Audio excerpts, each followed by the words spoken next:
Hello students, let me welcome you all to a beautiful lesson in English through the virtual class of the Municipal Corporation of Greater Mumbai. My name is Shraddha Teacher and I will be teaching you English in Standard 7th this year. Now children, last time we had seen a beautiful poem in English. Now today we are going to look at a nice story, and the name of the story is The King's Choice. Now this story is about the king of the jungle, and that is the lion. Now children, since we were very young, that is when we were in the lower classes, we have been learning a lot of animal stories, isn't it? We have been learning stories from the Hitopadesha, we have been learning stories from the Panchatantra, the Aesop's fables, etc. Now whenever you listen to such a story or whenever you read such a story, what are we supposed to do? We are always supposed to take some moral from the story and try to apply that moral to your life.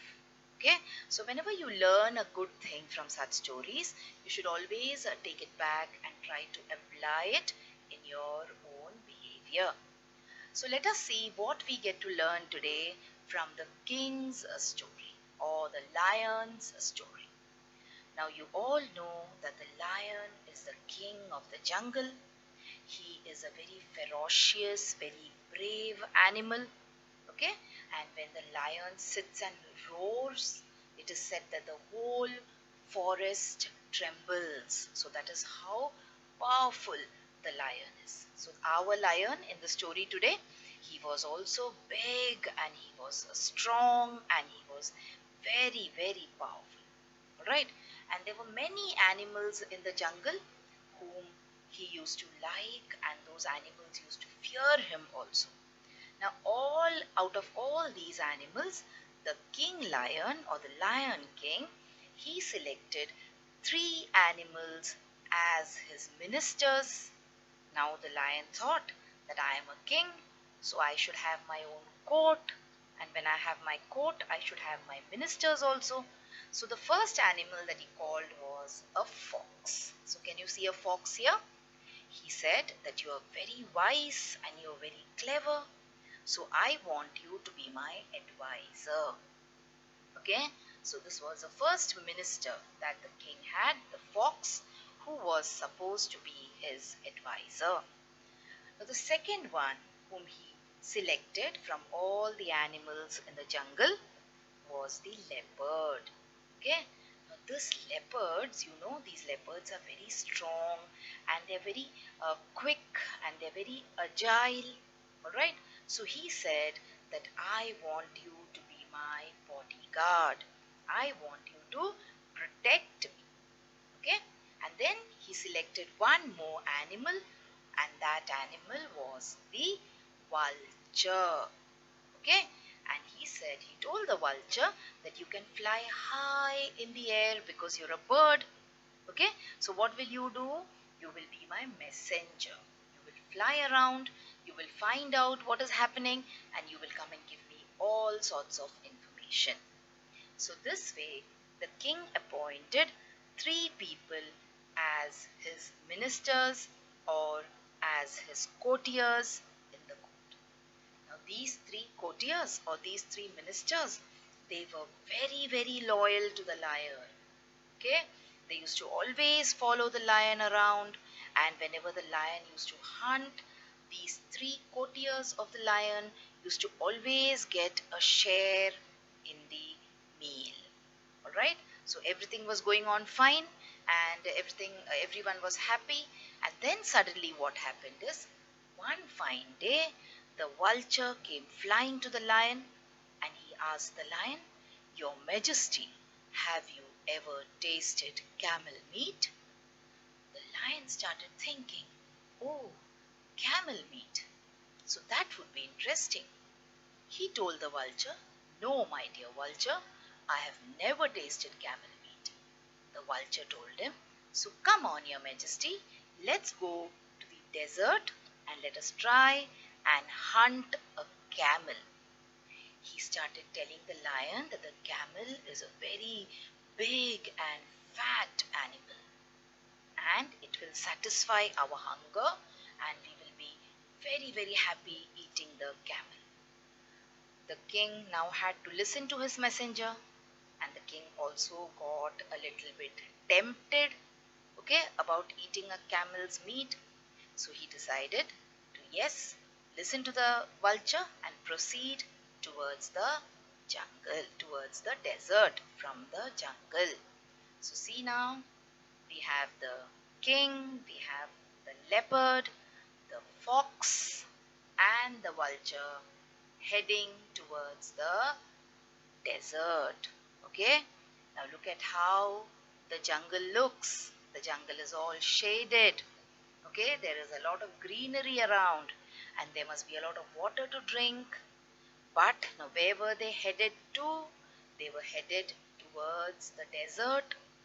Now, these particular animals, that is the fox, the leopard, the lion, they are not used to living in a desert.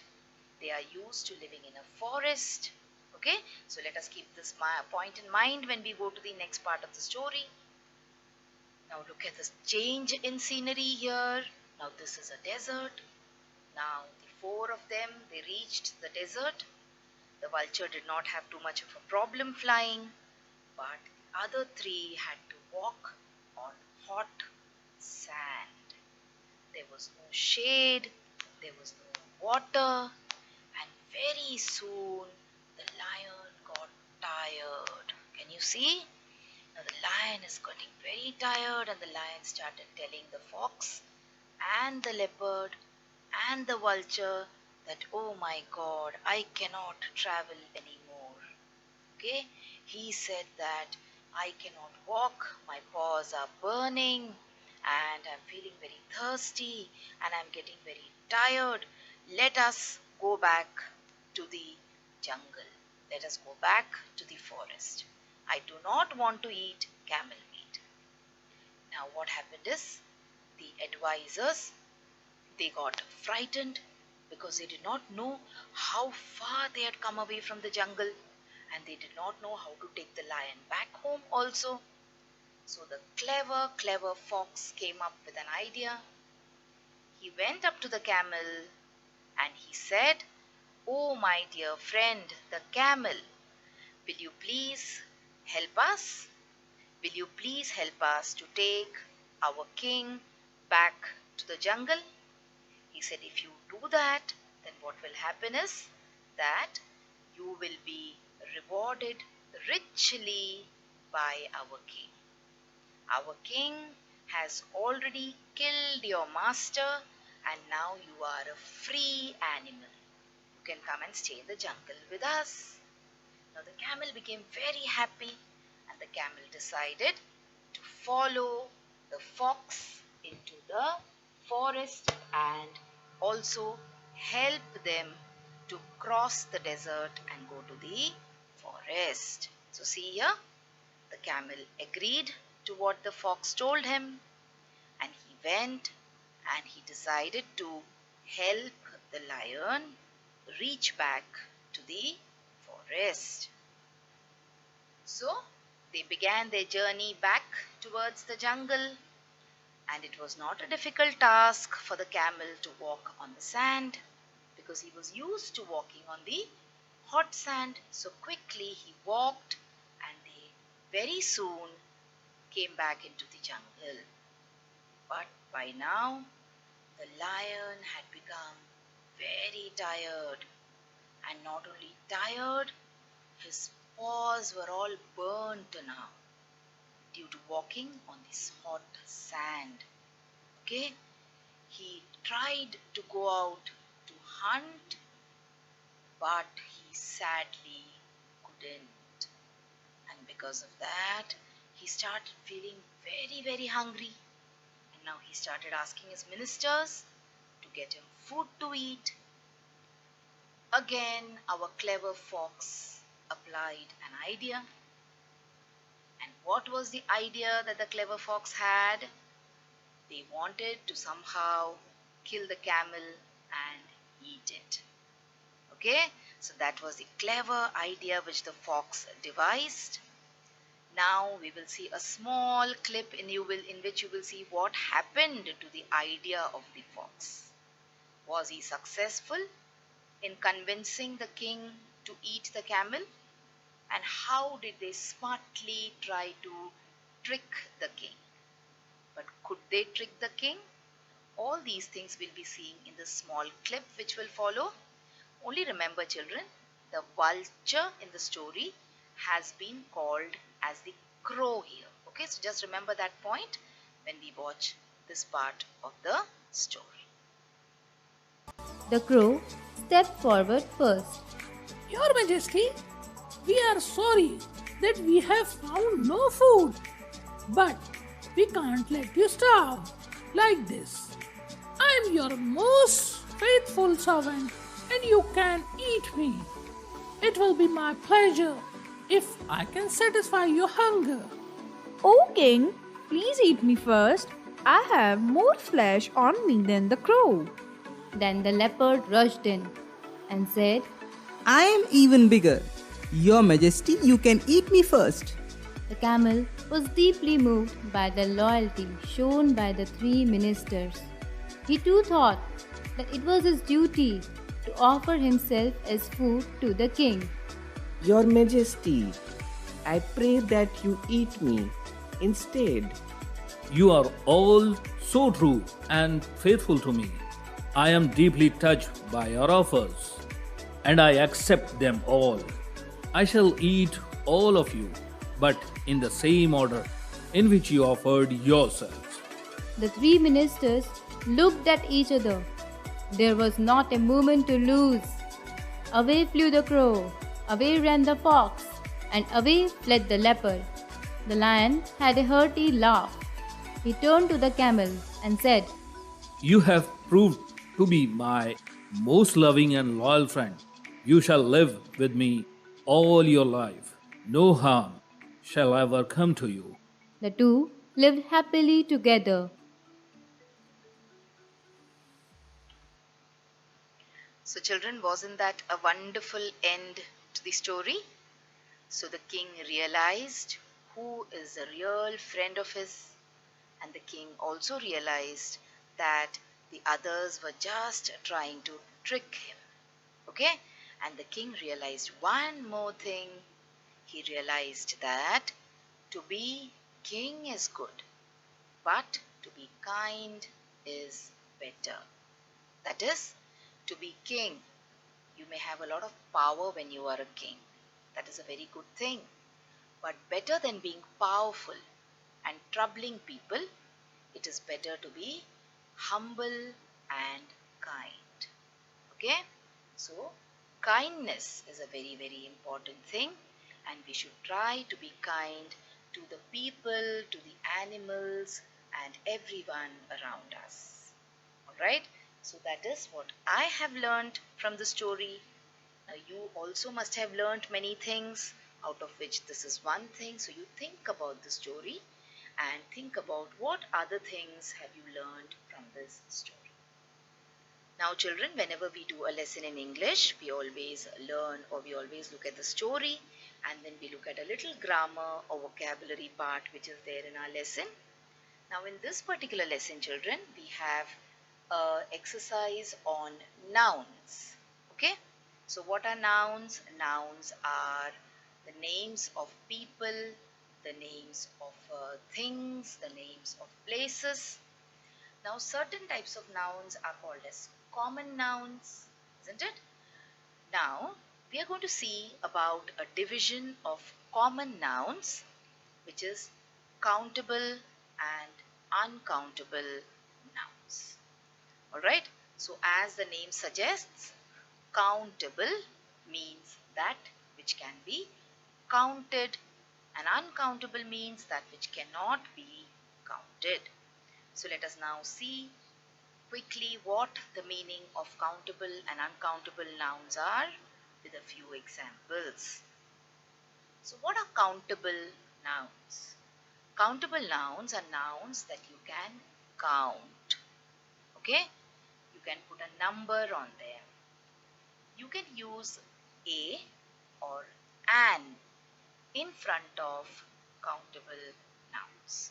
So when you say an apple, a chair, a car, a book, what do you say?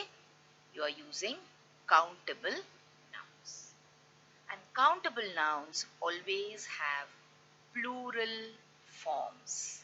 You say an apple, you say two apples, a book, two books, a car, few cars.